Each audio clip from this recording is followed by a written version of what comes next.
பின்னாடி குழந்தை இருக்கிறது தெரியாமல் காரை ரிவர்ஸில் எடுத்து அந்த ஆக்சிடெண்ட்டில் குழந்தை இறந்து போயிடுது. தன் குழந்தை இறந்த துக்கம், அதுக்கு நம்மளே காரணமாயிட்டமேங்கிற குற்ற உணர்ச்சி, இதில் இதெல்லாம் ஒரு அப்பாவால் எப்படி வெளியில் வர முடியும்? இதை பற்றி பேசுகிற புக்கு தான் த ரிவர் இஸ் வெயிட்டிங். கான்பை லெட்பெட்டருங்கிறவர் தன் மனைவி எமிலியோடையும் இரட்டை குழந்தைங்களான மெய்சிங்கிற பொண்ணோடையும் நிக்கோங்கிற பையனோடையும் வாழ்ந்துட்டு வராரு. இவர் பேசிக்காக ஒரு ஆர்டிஸ்ட். ஆனால் இவருக்கு வேலை போயிடுது. வேலை போன நிமிஷத்துலேருந்து குழந்தைங்களை டேக் கேர் பண்ணிக்கிற வேலையை நான் பார்த்துக்கிறேன் அப்படின்னு சொல்லிட்டு வீட்டிலையே ஸ்டே அட் ஹோம் டேடாக இருக்காரு. தன் மனைவியும் குழந்தைங்களும் தன் குடும்பம் தான் தன்னோட உயிர் உலகம்னு வாழ்ந்துட்டு இருக்காரு. அவங்களுக்காக எல்லாமும் செஞ்சுட்டும் இருக்காரு.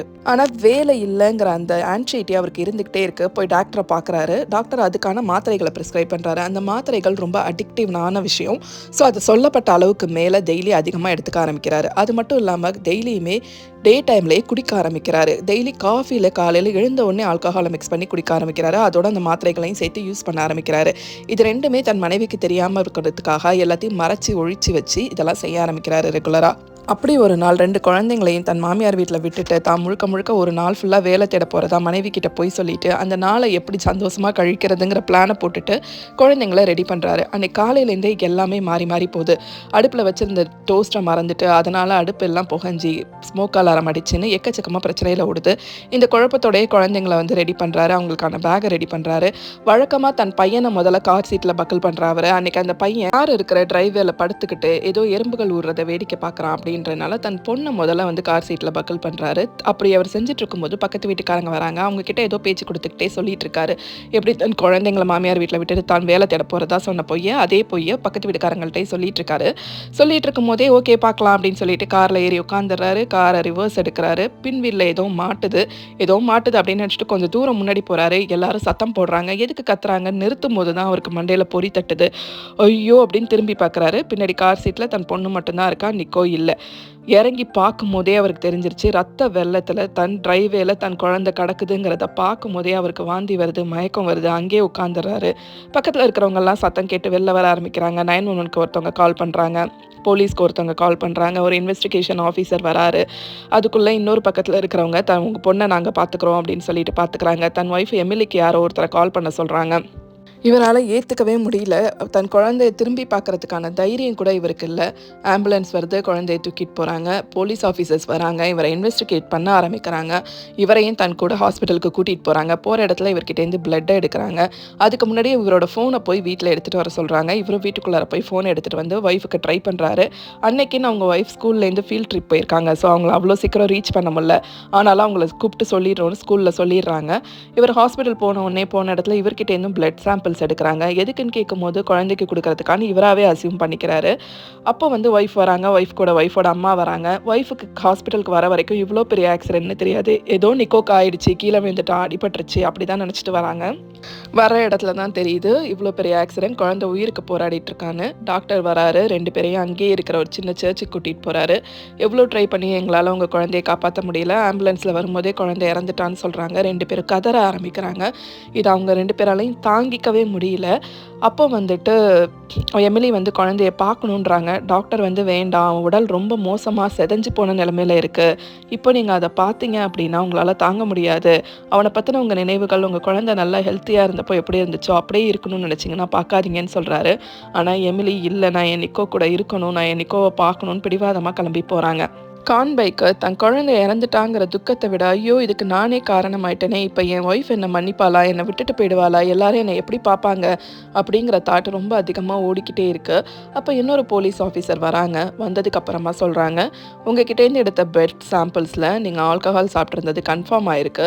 நீங்கள் அன்றைக்கி காலையில் குடிச்சிங்களான்னு. அப்போ தான் கான்பைக்கு ஞாபகம் வருது. காலையில் எழுந்த உடனே அஸ் யூஷுவல் காஃபியில் விஸ்கியை கலந்து குடித்ததையும், எடுக்க வேண்டிய மாத்திரையோட அளவை தாண்டி 4-5 மாத்திரை கூட போட்டதையும் அவர் அப்போ தான் ரியலைஸ் பண்ணுறாரு. உங்கள் ட்ரக்கும் உங்கள் ஆல்கஹாலும் உங்கள் பிளட் சாம்பிளில் தெரியுது அப்படின்னு சொல்லிட்டு நாளைக்கு இத்தனை மணிக்கு ஸ்டேஷனுக்கு வரணும் அப்படின்னு சொல்லிட்டு போகிறாங்க. அப்போதான் கான்பைக்கு தாம எவ்வளோ பெரிய சிக்கலில் மாட்டியிருக்கோங்கிறதே புரியுது. தன் குழந்தை இறந்த துக்கம், தானே தன் குழந்தையை கொண்டுட்டோங்கிறத தாண்டி குடிச்சிட்டு வண்டியை எடுத்திருக்கோங்கிறது தெரிஞ்சுதுன்னா எப்படி இருக்கும்? தன் ஒய்ஃப் எமிலி முதல்ல தன்னை மன்னிப்பாளா? இந்த உலகம் தன்னை எப்படி பார்க்கும்? அவரால் அதெல்லாம் யோசிச்சு கூட பார்க்க முடியல. அன்றைக்கி ஃபுல் டேவும் எமிலியை ரீச் பண்ண ட்ரை பண்ணுறாரு. எமிலி அவர் முகத்தை கூட திரும்பி பார்க்கல. அவ்வளோ ஒரு கோவத்துலையும், வருத்தத்துலையும், துக்கத்துலையும் இருக்காங்க. அன்னைக்கு வீட்டுக்கு போகும்போதும் எமிலி தனியா போய் ரூம பூட்டிக்கிறாங்க. தன் குழந்தைய அவர்கிட்ட குடுக்க மாட்டேங்கிறாங்க. இன்னொரு குழந்தை மெய்சிய இவர்கிட்டயே குடுக்க மாட்டேங்கிறாங்க. இவருக்கு புரியுது. அதனால இவர் தனியா ஒரு ரூம்ல படுத்திருக்காரு. யோசிச்சுட்டே படுத்திருக்காரு. கான்பையோட ஃபேமிலி ஒரு டிஸ்ஃபங்ஷனல் ஃபேமிலி. கான்பை அப்பா ஒரு ப்ரொஃபசர். ஆனா, அவர் அவங்க அம்மாவையும், கான்பையும் வெர்பலா எவ்வளோ அப்யூஸ் பண்ண முடியுமோ அவ்வளோ அப்யூஸ் பண்ணுவாரு.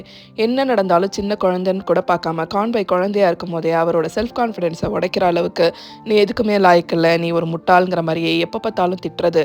அவங்க அம்மாவால தான் இந்த வாழ்க்கை இப்படி இருக்குங்கிற மாரி, அவங்க அம்மாவை எப்போ பார்த்தாலும் வெர்பலா திட்டிக்கிட்டே இருக்கிறதுன்னு, அவங்க அப்பாவை முழுக்க முழுக்க வெறுக்கிற அளவுக்கு அவர் ரொம்ப மோசமான அப்பாவா இருந்திருக்காரு. அவங்க அம்மா இந்த ரிலேஷன்ஷிப்லேருந்து வெளியில் வர தெரியாமல் ஒரு ட்ரக் அடிக்டாக மாற ஆரம்பிக்கிறாங்க. எப்போ பார்த்தாலும் ட்ரக் எடுத்துக்கிறது, கான்ஷியஸில் இல்லாமல் இருக்கிறதுனே இருக்க ஆரம்பிக்கிறாங்க. இந்த மாதிரி குடும்பத்துலேருந்து வந்திருக்கிற கான்பை அவருக்கு அவங்க அப்பா மாதிரி இன்டெலெக்சுவல் ப்ரொஃபஸராக படிக்கிறதுக்கெலாம் இஷ்டம் இல்லாமல் ஆர்ட்ஸில் ஜாயின் பண்ணுறாரு. அது அவங்க அப்பாவுக்கு சுத்தமாக பிடிக்கல. ஒரு நாள் எனக்கு உங்கள் அம்மாவை பிடிக்கல, உங்கள் அம்மா ஒரு ஒரு நல்ல ஒரு மனைவியும் கிடையாது, நல்ல அம்மாவும் கிடையாதுன்னு இவர்கிட்டே திட்டிட்டு, அதனால் நான் உங்களை விட்டுட்டு போகிறேன்னு சொல்லிட்டு இவங்க 2 பேரையும் விட்டுட்டு ரிவர்ஸ் வாங்கிட்டு போயிடுறாரு.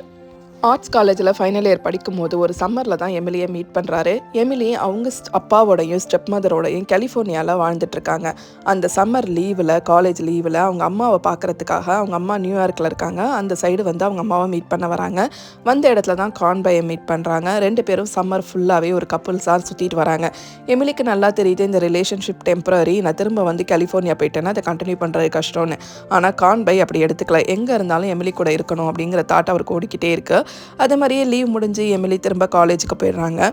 கான்பை இங்கே இருக்காரு. லாங் டிஸ்டன்ஸில் ரிலேஷன்ஷிப்பை கண்டினியூ பண்ணுறாங்க. ஒரு நாள் எமிலி காலில் இது சரி வரும்னு தோணல, இந்த மாதிரி லாங் டிஸ்டன்ஸெல்லாம் இருக்க முடியாதுன்னு ஏதோ சொல்ல ஆரம்பிக்கிறாங்க. உடனே கான்பை எதுக்கு அப்படி சொல்கிற, நீ யாரையாவது மீட் பண்ணிகிட்டு இருக்கியா, அங்கே யாரையாவது பார்க்குறியான்னு கோவப்படுறாரு. கோவமாக ஃபோனையும் வச்சிடறாரு. வச்சதுக்கப்புறமா யோசிச்சு பார்க்குறாரு. காலேஜில் அந்த செமஸ்டரில் அவரோட மார்க்ஸ் ரொம்ப கம்மியாக இருக்குது, எதுவுமே பிடிக்கல, காலேஜில் போகவே பிடிக்கல, காலேஜ் அது ஒன்றாவது போயிட்டு போகுது அப்படின்னு சொல்லிட்டு டிகிரி வாங்குறதுக்கு அந்த ஒரு செமஸ்டரை கம்ப்ளீட் பண்ணாமல் காரை எடுத்துக்கிட்டு எமிலியை பார்க்கறதுக்காக நியூயார்க்லேருந்து கலிஃபோர்னியா வரைக்கும் 4 நாள் காரை ஓட்டிக்கிட்டே போய் ரீச் ஆகிறாரு. இந்த செயல் எமிலிக்கு பயங்கர ஹார்ட் டச்சிங்காக இருக்குது. நமக்காக இதை பண்ணியிருக்கான், நமக்காக வந்திருக்காங்கிறத அவங்களால நம்பவே முடியல.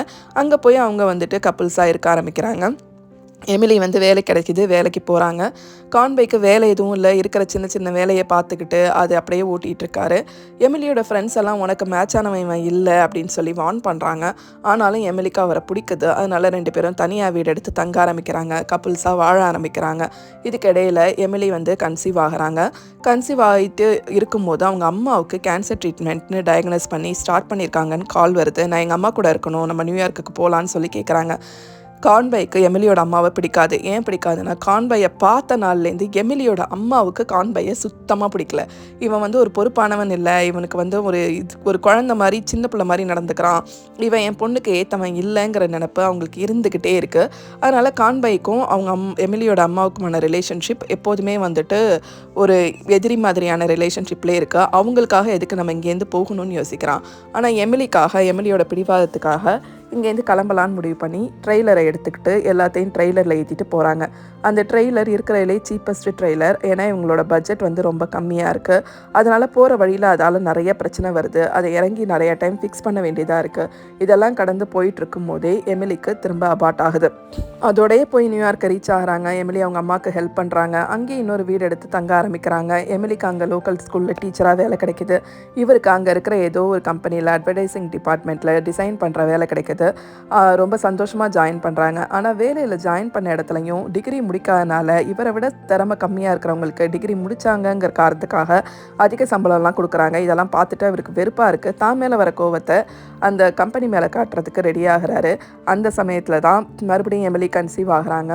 அவங்களுக்கு ட்வின் பேபிஸ்னு தெரியுது. ஒரு பையன் நிக்கோ, ஒரு பொண்ணு மெய்சின்னு குழந்தைங்க பிறக்கிறாங்க. லைஃப் நல்லா போயிட்டுருக்கு.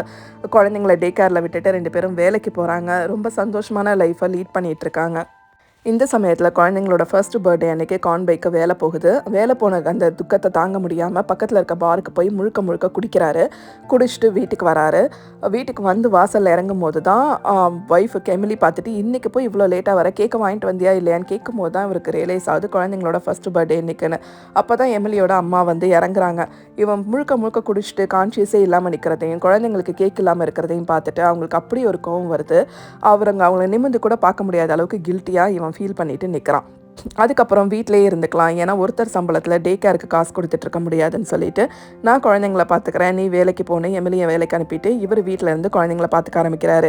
இவரோட அப்பா இவர்கிட்ட அன்பா இல்லாதனாலையோ என்னவோ குழந்தைங்களுக்கு ஒரு ரொம்ப நல்ல அப்பாவாக நடந்துக்கிறாரு. அவங்கள அவ்வளோ நல்லா டேக் கேர் பண்ணிக்கிறாரு. அதிலெல்லாம் பிரச்சனை இல்லை. ஆனால் வேலை இல்லாமல் இருக்கணும்னு வேலையை கண்டினியூஸாக தேட ஆரம்பிக்கிறாரு. எந்த இடத்துலையுமே வேலை கிடைக்கலங்கிறப்பெல்லாம் குடிக்க ஆரம்பிக்கிறாரு. குடிக்கிறது எமிலிக்கு தெரியக்கூடாதுங்கிறதுக்காக வீட்டிலேயே நிறைய இடத்துல பாட்டில்ஸை ஒழிச்சு வைக்கிறாரு. டாக்டரை போய் மீட் பண்ணிட்டு மாத்திரையை வாங்கிட்டு வந்து அந்த மாத்திரையும் அளவுக்கு அதிகமாக எடுக்க ஆரம்பிக்கிறாரு. காலையில் எழுந்திரிச்சதுலேருந்து நைட்டு வரைக்கும் அப்பப்போ இடையில குடிச்சிக்கிட்டே இருக்காரு. அதோடய தான் குழந்தைங்கள பார்த்துக்க ஆரம்பிக்கிறாரு. இப்படி தான் அந்த குழந்தைங்களுக்கு 25 மாதம் ஆகும்போது அவங்கள மாமியார் வீட்டில் விடுறதுக்கு கலப்பின அன்னைக்கும் குடிச்சிட்டு காரை எடுத்திருக்காரு. அந்த ஆக்சிடெண்ட்டில் குழந்தை இறந்துடுறான்.